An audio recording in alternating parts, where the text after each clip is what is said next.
Ben Shapiro just put out this article that said, why does it matter who killed JFK? And chaos ensued, guys. If you're on X, you know that chaos is ensuing in right-wing circles because of this. The only problem is that the people on the right did exactly what the idiots on the left do when it comes to this article, which is that they don't actually know how to read. At least they don't know how to read more than 6 words. So they looked at the headline, they freaked out instead of actually reading the story, which again is too long for most people, but literally just read. People were freaking out for nothing. So with that, I want to show the actual content of some of the articles. Some of it is controversial. And if we want to talk about that, that's fine. But no one right now, for some reason, is actually talking about the meat of the article. They're just talking about the headline, which is such left-wing behavior. That's why it's so frustrating. But we'll start here. Ben Shapiro starts by saying that Trump released the files, we know this, and that 65% of Americans do not believe that Lee Harvey Oswald was the one who shot Kennedy. Most Americans agree that it was someone else or there were multiple gunmen, things like that. And he talks about how because of that, Americans don't really trust the government, and a lot of that started when JFK was assassinated. Then he says this, and this is where it gets interesting. He says, now, distrust of government is a perfectly normal and even admirable feature of American political life dating back to the founding. The founders distrusted government not to abuse the rights of individuals and thus sought checks and balances to prevent it from occurring. But since the 1960s, American distrust of government has been matched by a massive expansion of governmental intrusion, all of which suggests that our modern distrust of government carries with it a different flavor, a flavor of the conspiratorial. The founders believed that ambition was common to all men and that ambition thus had to counteract ambition. Today's Americans instead believe that the problem is that our government is staffed by uniquely bad men. What Ben Shapiro is talking about is the Milton Friedman argument, which is, or you could go back to James Madison, of course, and talking about conflicting interests, which is that people aren't necessarily good or evil. You could take the Christian route, which I would, and I think our founders would as well, which is that all men are fallen, none are good except God. And so you can't count on people to be good. Sure, they're bad men, but that's not simple enough. It's that you have to have competing interests. Everyone in government is looking for power. We know this, but it's not just people in power. It's us as well. That's everybody. It's not that politicians are uniquely more evil than the last guy. It's just that when people are put in those positions, they tend to seek power, just like probably anybody would. And because of that, we need checks and balances. And conspiracies kind of cut against those checks and balances because then we just talk about some nebulous thing in the ether rather than actually talking about institutions such as the checks that the executive branch can put on the judiciary, for example.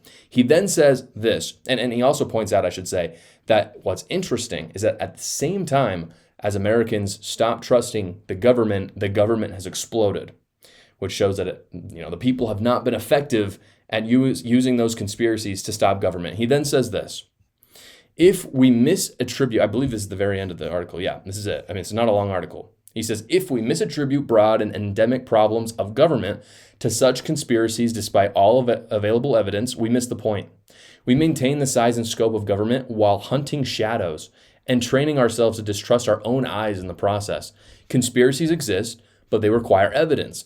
Otherwise, they're conspiracy theories. And a country that falls for conspiracy theories without any supporting evidence is a country ripe for the plucking by demagogues on all sides, which is essentially what I just said. We're just hunting for shadows. It's not real. We're not actually attacking the problem, which is, for instance, right now, you have judges trying to stop executive orders by Trump that they have no judicial authority to do. That's just one example. That's an actual thing that we can address. That's something that's probably going to end up going up to the Supreme Court. That's an actual thing. Chasing the shadow of the CIA did this 80 years ago or 60 years ago. Okay, and so what? So what? And again, he's not saying we shouldn't care. He's asking, why do we care? Like, give me an actual reason. So, in my opinion, how is this remotely controversial? If there's evidence for a conspiracy, then believe it. Like, if there's damning evidence in front of your mind, believe it. No problem with that. But sometimes we aren't looking for evidence. We just want our fantasy to be proven no matter the cost. And this is my concern with this and what I'm seeing on the right now, not just with the JFK files, but with a lot of things.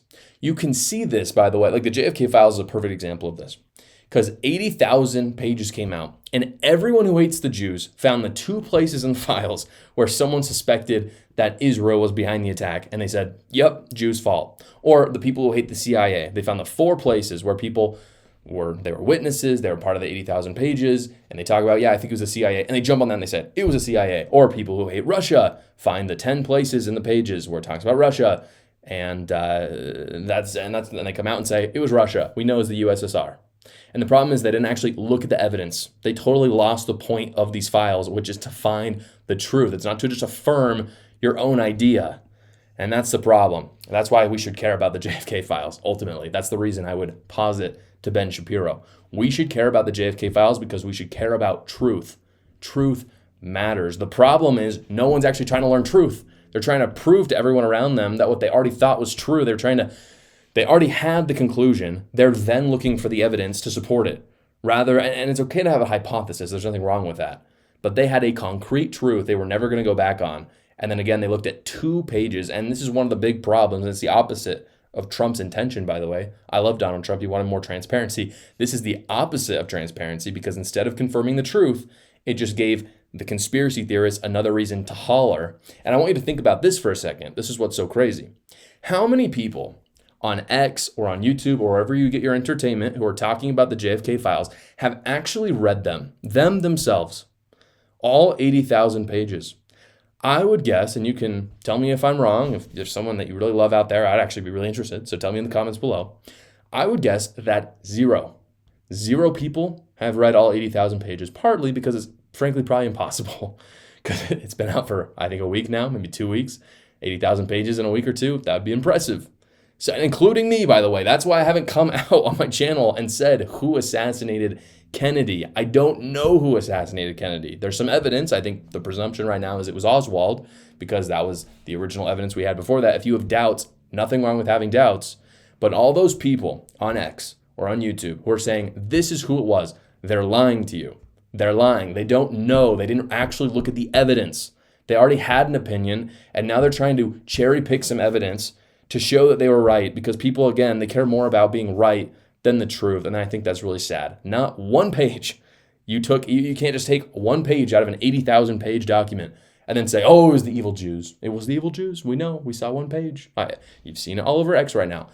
Someone posts a picture, they highlight the text, and they say, there it is. That's the solution.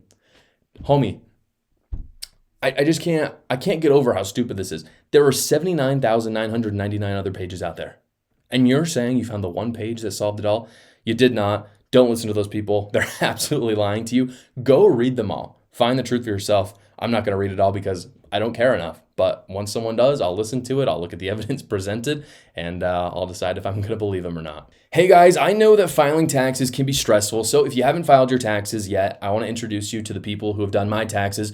Quick Tax America. Quick Tax America has already gotten its average tax returner over $4,000 back from the IRS just this year. And unlike the other services, they're not raising rates just because it's March and it's April and it's getting close to the deadline. All their rates are only $69 for all federal returns, no matter how complicated your taxes are. And they do all the work, unlike the other services that you find out there where you spend 4 hours and it takes forever. All you got to do with Quick Tax America is upload your files, answer a few basic questions, and schedule a 15-minute finish your return call with a tax professional. They do all the rest of the work for you. So go check them out at quicktaxamerica.com, or you can go to the link in the description below. Thank you so much for watching, guys. If you haven't already, go down below, like the video, subscribe to my channel, and watch another video.